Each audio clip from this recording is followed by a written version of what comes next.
한 주간 편안하셨습니까? 자, 우리 앞뒤 좌우 인사 나누겠습니다. 주님의 교회 잘 지내셨습니다. 계속해서 교회 전환 기도시.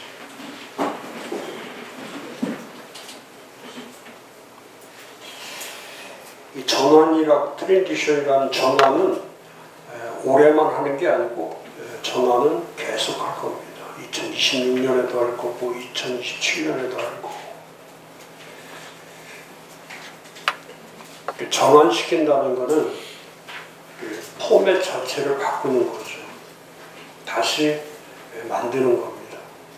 이제 예를 들면 그거하고 똑같은 거죠. 지난주에도 제가 처음 말씀드렸지만은 썩은 나무에다가 페인트 칠하는 거는 그건 낭비죠, 낭비. 시간 낭비고 또 돈 낭비고 모든 것의 낭비죠. 썩은 나무는 아무리 색을 잘 칠해도 그 나무는 쓸모가 없죠. 사람도 마찬가지예요. 죽어가는 사람한테 뭐를 맡긴다고 해서 그 사람이 좋은 일을 할 수가 없죠.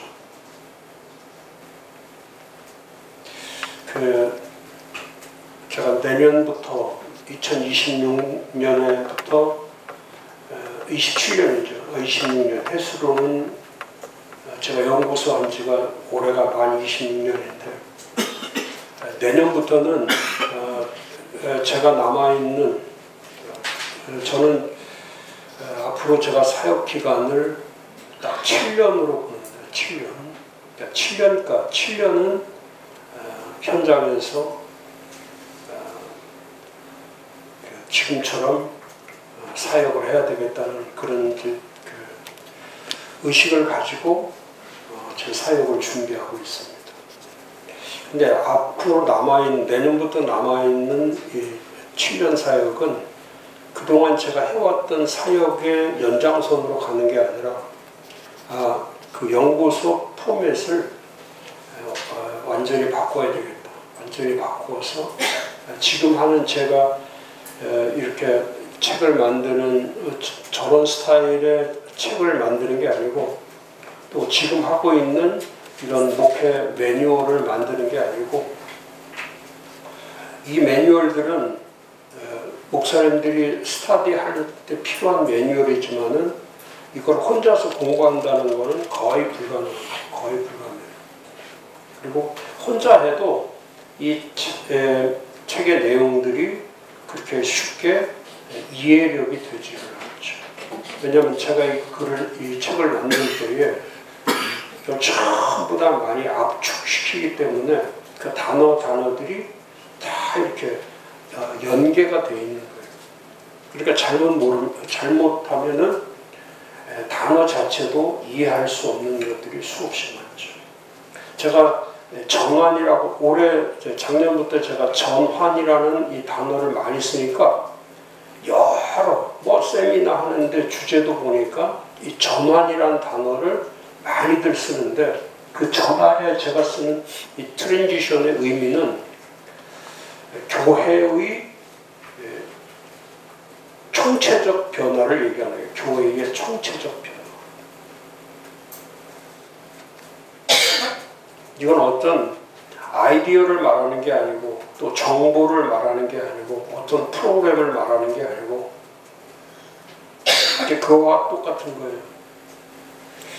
목사님들이 그렇게 질문할 수가 있죠. 얼마든지 그렇게 질문할 수 있는 것이 뭐냐면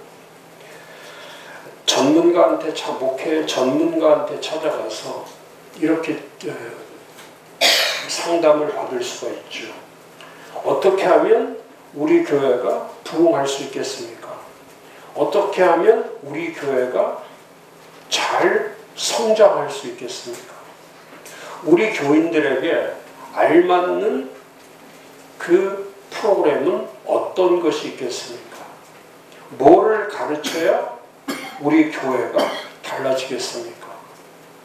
우리 교회가 지금 어려운 가운데 있는데 이 어려움을 극복하기 위해서 혹시라도 전문가이신 그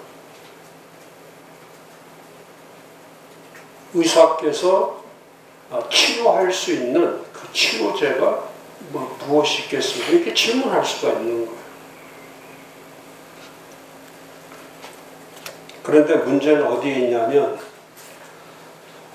교회에 문제가 있는 게 아니라 교회와 성도들에게 문제가 있는 것이 아니라 그 교회를 목회하는 목사에게 문제가 있는 거예요. 목사에게. 좋은 프로그램이 문제가 아니고 부흥할 수 있는 방법이 문제가 아니고 또 우리 교회가 새로워질 수 있는 어떤 아이디어가 중요한 게 아니라 그 목회하는 목사가 누구인가가 가장 중요한 그 목사가 누구인가. 그러니까 아무리 좋은 툴을 갖다 줘도 아무리 좋은 정보를 갖다 주고 아무리 좋은 것을 방법을 갖다 주어도 그 목사가 누구인가에 의해서 이 좋은 정보가 나쁜 정보가 될 수가 있고 그 좋은 프로그램이 잘못된 프로그램으로 바뀔 수 있고 좋은 교재가 좋지 못한 교재로 다 둔갑을 할 수가 있는 거예요. 그런데 만일에 목사 자신이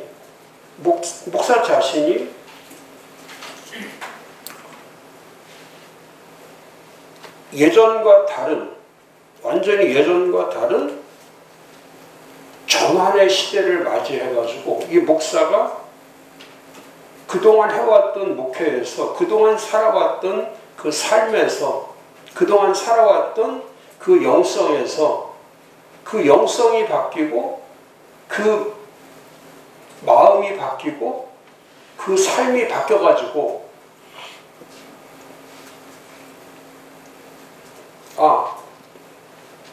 이제부터는 이런 목회를 한번 해봐야 되겠다. 그러니까 이런 목회라는 게 뭐냐면 한 번도 해보지 않은 목회, 한 번도 해보지 않은 거. 제가 내년에 하려고 하는 게 그거예요.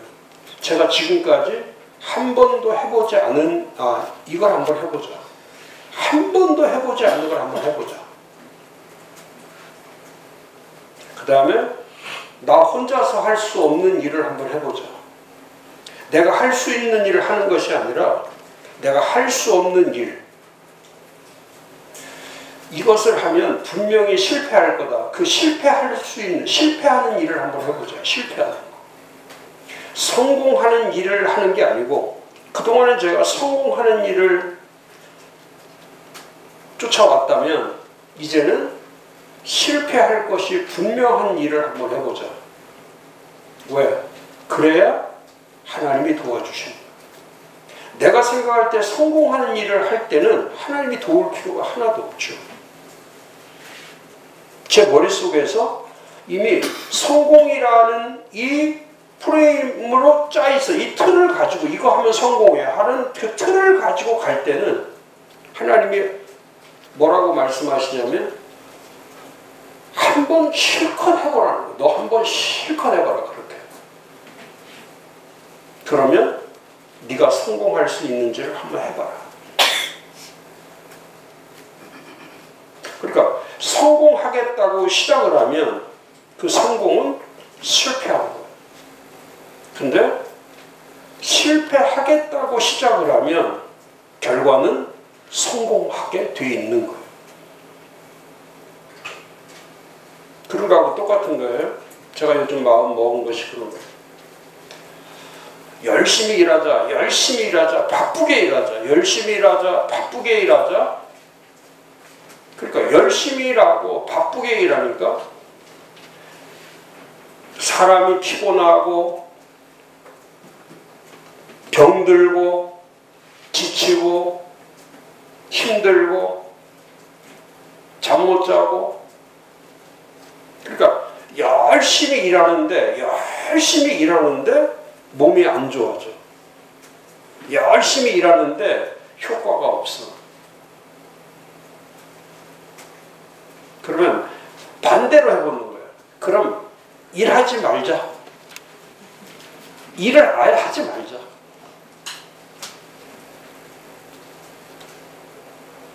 그러면 일이 되는 거예요.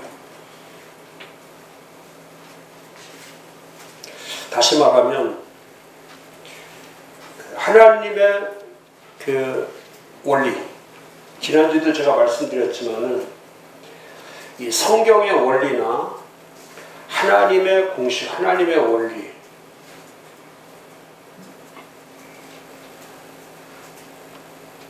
그 말씀과 하나님의 원리는 우리가 전혀 상상할 수 없는 원리로 되어 있죠.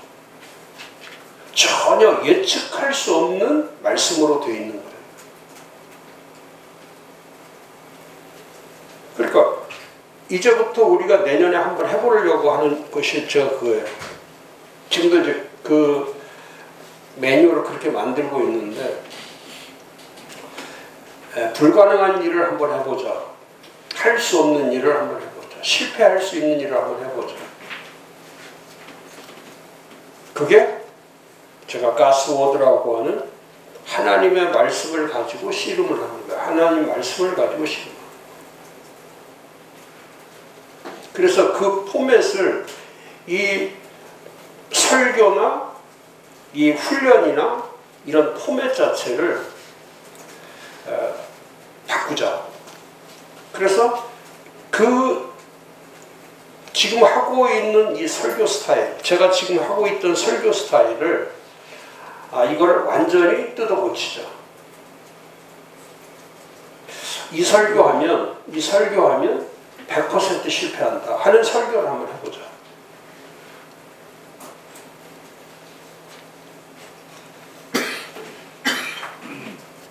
그게 저는 지금 준비하고 있는 것 중에 제일 큰 것이 뭐냐면 성경을 옮기는 거예요. 성경을 옮기는 거. 그러니까 설교를 잘하는 게 아니고 성경을 잘 옮겨 주도록 만드는 거예요. 그래서 제가 주일날 그걸 해보려고 해요. 설교를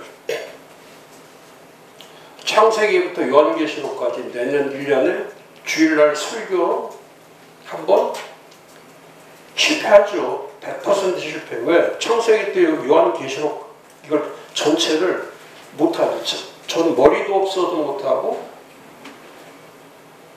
용량도 안 되고 할 수 있는 힘도 에너지도 없고, 그런데 할 수 있다라고 생각하는 것이 뭐냐면 실패해도 한번 해보자. 그 뜻이 실패해도 한번 해보자. 그러면서 지금 이제 저 매뉴얼을 만들고 있는데 창세기부터 요한계시록까지 하나님께서 말씀하시는 그 말씀이 무엇인가. 그래서 목사와 성도들 전체가 뭐냐면 내년 1년 동안에 성경을 한번 마스터해보라는 거예요. 성경을 한번, 이 성경 신앙을 가져보라는 거예요. 성경 신앙. 지금까지 가지고 있던 나의 신앙이 아니고 그 성경의 신앙, 성경이 창세기부터 요한계시록까지 하나님이 말씀하시는 그 하나님의 신앙이 뭐냐. 그래서 제가 그 주제를 만들어 가지고 전체 주제를, 그거는 이제 제가 컨퍼런스 때 그 제목하고 주제를 지금 얘기하면 길 빠지니까 그거는 컨퍼런스 때 제가 발표를 하겠지만은 전체 내용의 줄거리는 그런 거예요. 주일 아침에 한 주에 한 편 설교를 하는 게 아니라 2주에 한 편 설교를 하는 거예요. 주일날 2주에 한 편 설교. 그리고 2주에 한 편 설교를 한다는 뜻은 뭐냐면 매주마다 오후 예배에 그 설교 가지고 Q&A를 매주마다 하는 게 아니라 2주에 한 번씩. 그러니까 이 말씀이 2주짜리 말씀이 나가면 그 2주의 말씀을 들은 다음에 그 다음에 그 Q&A를 통해서 3가지를 하는 거예요. 첫째, 마음을 바꾸는 거예요. 가장 중요한 게 마음이에요. 마음. 제가 지난주도 마찬가지로 그런 마음. 자꾸 이 마음을 다스려야 돼요. 마음을. 그 성경에는 모든 게 예수님께서 말씀하시고 하나님께서 말씀하신 게 전부 다 첫 번째 뭐냐면 이 마음을 바꾸는 거예요. 마음. 다른 외형적인 거는 중요하지 않아요. 외적인 거는 중요하지 않아요. 그러니까 이 외면은 중요하지 않아요. 정말 중요한 건 전부 다 내면에 있는 내면. 그러니까 이 내면이 첫 번째 마음이죠. 마음.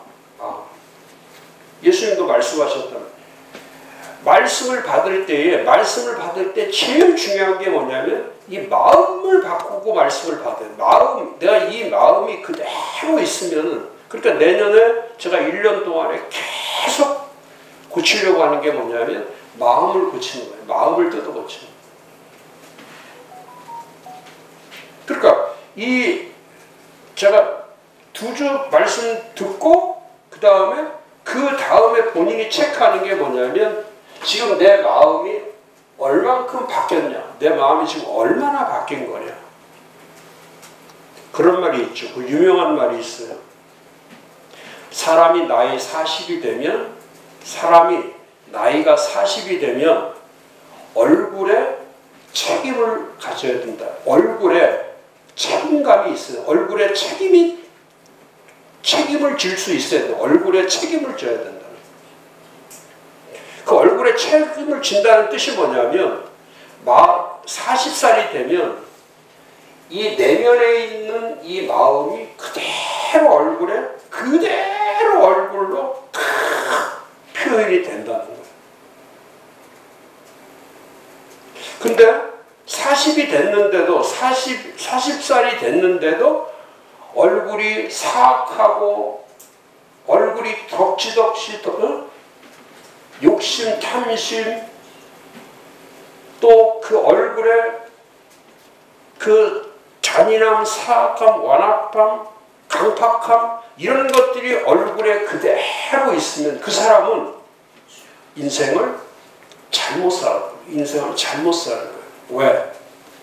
이 마음 자체가 나쁜 거예요. 마음이 나쁘기 때문에. 그 예수님 말씀에도 그렇게 되어 있는 거예요. 나쁜 나무가 나쁜 열매를 맺고 좋은 나무가 좋은 열매를 맺고, 그게 마음이에요. 교회 나온다고 해서 다 좋은 마음이냐? 절대 그렇지 않죠. 목사라고 좋으냐? 지금 이 나라 보세요.